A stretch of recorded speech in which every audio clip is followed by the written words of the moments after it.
Okay, in this video clip, we're looking at clause 7.4, communication. So we'll quickly read down through the criteria and then we'll discuss it a little bit.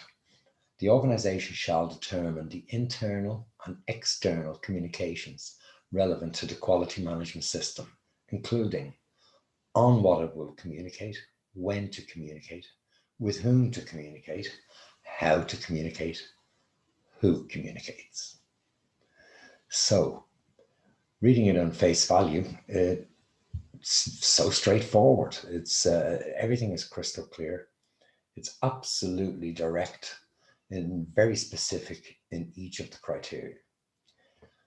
However, given that the Annex SL hierarchy is common to all of the management system standards through the last series of revisions, we've got to consider, the same criteria relevant to information security, health and safety, environmental, business continuity, supply chain security, food safety, and so on.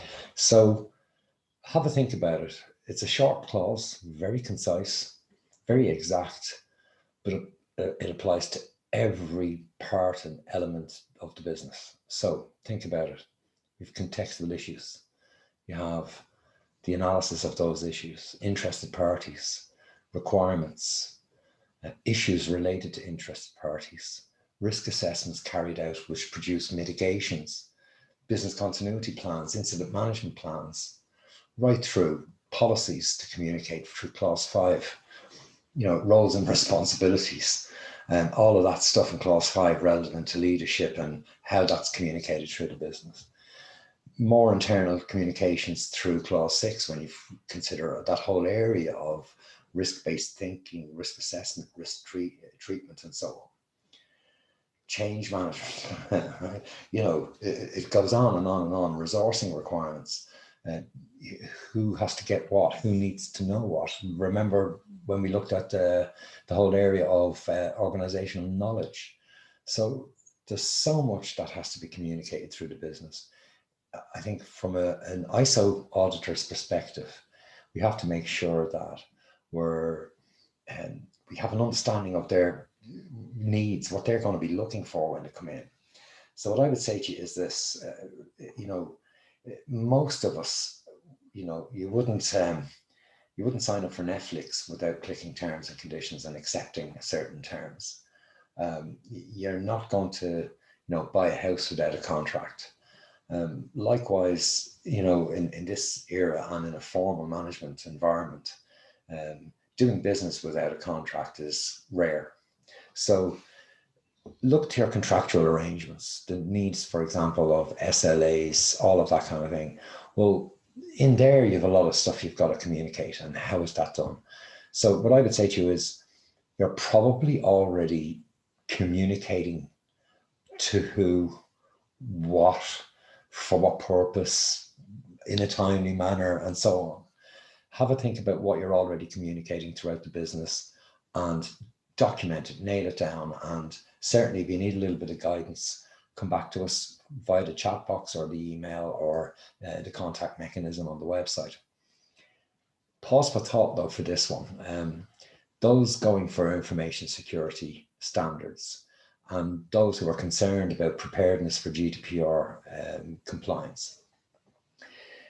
This is really for those organizations who are, maybe handling a lot of sensitive data through their systems. Now, the last thing I want to do is be alarmist, but you've got to look at your own sector and your own business, the expectations of your market. So, for example, if you're a hospitals group, say a private hospitals group, or even one as a trust managing in the health sector, or indeed managing some elderly care homes, geriatric and maybe recovery as well. Well, information security to you is of the utmost importance. So what would happen if you had a major breach? What would happen? How are you going to communicate with those interested parties and potentially their lawyers? And also, how are you going to communicate with the media? So I would say I've made this recommendation to a handful of clients in recent times, particularly since the onset of EU GDPR.